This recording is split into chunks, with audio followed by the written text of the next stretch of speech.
Hello, everyone. Here is YiLu Proxy's channel.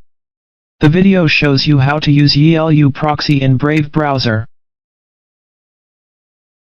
Set proxy port 2000, port forward, 5500 to 5510, select YiLu portable proxy engine and the second and fourth proxy rules.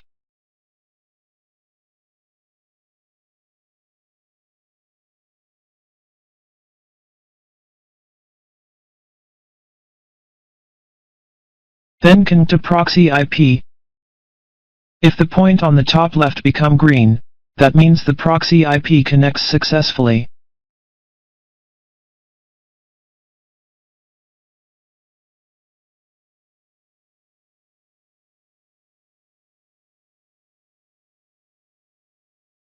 You can see that the browser IP is the same as the proxy IP.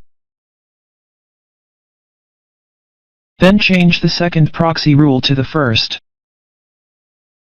The first proxy rule means all applications use a proxy network.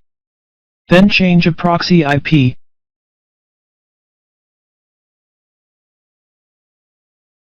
Double-click Brave browser on the desktop to run it. The browser IP is also the same as the proxy IP. OK, you can use the two ways to set YiLu Proxy in Brave browser. Thank you for watching and subscribing. See you next video.